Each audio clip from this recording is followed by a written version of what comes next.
할렐루야, 사랑하는 친구들, 어제 하루 잘 지냈습니까? 자, 오늘은 목요일 학교 큐티가 있는 날입니다. 오늘 역대하 16장 1절에서 14절의 본문을 가지고 개역에서 몰락으로 라는 제목으로 여러분과 함께 은혜를 나누도록 하겠습니다. 하나님만 의지했던 선한 왕 아사가 변질되고 있습니다. 하나님보다 동맹국을 의지하고 하나님의 경고를 무시하고 끝끝내 회개할 줄 모릅니다. 북이스라엘의 바하사 왕이 남유다를 공격하여 교통의 요충지인 라마를 점령하고 그곳에 요새를 세웁니다. 에티오피아의 전쟁에서 하나님만 의지하여 승리를 거뒀던, 우상을 제거하여 하나님에게 칭찬과 격려를 받았던 아사 왕이 변했습니다. 하나님이 아닌 아람의 왕 베나닷을 의지합니다. 베나닷에게 금과 은을 보내어 아람의 군대가 북이스라엘을 공격하도록 요청합니다. 북이스라엘 본진이 공격받자 바하사 왕은 라마에서 후퇴하고 아사 왕은 라마의 요새를 허물어서 그 재료들을 남유다에 요새를 세우는 데 사용합니다. 하나님은 예언자 하나니를 보내셔서 이제껏 하나님만 의지하여 남유다가 평화를 누렸지만 아사 왕이 동맹국을 의지했으므로 앞으로는 전쟁에 시달릴 것이다 라고 꾸짖으십니다. 아사 왕은 하나니를 감옥에 가둬버릴 정도로 하나님과 멀어져 있습니다. 하나님이 병을 내리시지만 그는 끝까지 하나님을 찾지 않고 의사를 찾다가 죽습니다. 참 가슴 아픈 본문이에요. 여러분들은 끝까지 하나님만 의지하시기를 축복합니다. 우리의 믿음이 흔들릴 수는 있어요. 가끔은 하나님을 잊어버릴 수 있어요. 하지만 꼭 하나님을 찾으시길 바랍니다. 하나님만이 우리의 살아갈 유일한 표준이시고 우리의 유일한 기준이십니다. 아멘. 그러면 학교 큐티 한번 보도록 하겠습니다. 하나님을 온전히 믿었던 아사 왕이지만 통치 말기에는 그는 전혀 다른 모습을 보입니다. 무엇이 그를 변하게 했을까요? 우리는 무엇을 조심해야 할까요? 남유다의 아사 왕은 통치 기간 동안 종교 개혁을 통해 우상을 없애려 많이 노력한 선한 왕이었어요. 그래서 그는 하나님께로부터 신뢰를 얻었고 하나님의 보호 아래 35년간 나라를 잘 다스릴 수 있었어요. 그런데 그런 아사 왕이 36년째 되던 통치 말기에 이스라엘과의 갈등 속에 보인 태도는 이전과 달랐어요. 이스라엘의 공격에 그는 하나님이 아닌 아람 왕 베나닷을 통해 위기를 극복하려고 합니다. 한편으로 생각하면 아사 왕 입장에서는 나름 꾀를 낸 거라고 볼 수도 있어요. 직접 싸움에 참여하지 않고 오히려 주변국을 이용해 위협이 되는 세력을 물리칠 수 있을 테니까요. 하지만 하나님은 그런 모습을 결코 좋게 보시지 않았어요. 아사 왕의 통치 기간 동안 모든 승리 뒤에는 하나님의 은혜가 있었죠.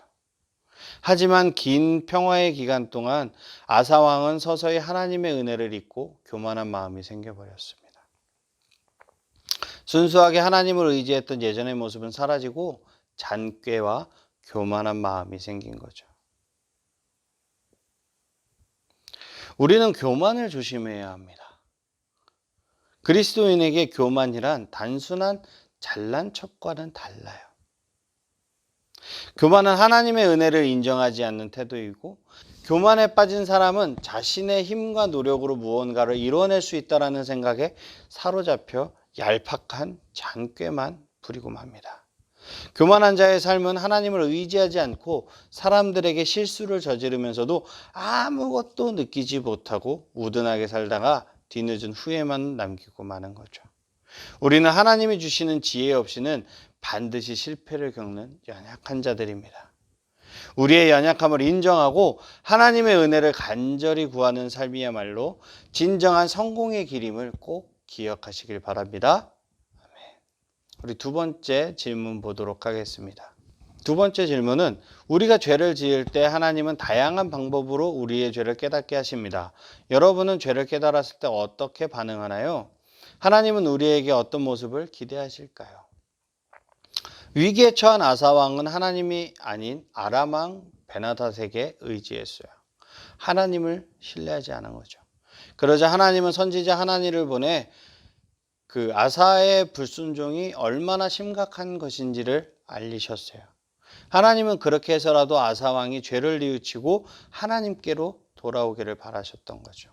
다윗 왕이 나단 선지자가 다윗을 지적했을 때 다윗 왕은 바로 그 자리에서 무릎 꿇고 하나님 앞에 통회하며 자복하며 회개 기도를 했어요. 하지만 선지자의 말을 들은 아사 왕은 오히려 선지자 하나님을 감옥에 가두는 것도 모자라서 백성들에게 심한 폭정을 하고 있습니다. 결국 그는 발에 심각한 병이 생기고 말았죠. 하지만 아사 왕은 끝까지 하나님을 찾지 않고 의사들만 찾다가 비참한 최후를 맞이하게 됩니다. 그 후 유다는 도움을 구했던 아람의 공격을 받아 온 백성이 고통을 당하게 되죠. 우리가 죄를 범해 잘못된 길로 갈 때 하나님은 우리가 그 길에서 속히 돌이키시기를 원하십니다. 그래서 다양한 방법으로 우리에게 죄를 일깨워 주십니다. 지혜로운 사람은 그런 하나님의 마음을 인지해서 즉시 회개하고 다윗처럼 죄의 길에서 돌이키지만 미련한 사람은 하나님의 경고를 무시하고 자신의 생각에 사로잡혀 결국에는 비참한 일을 당하고 말죠.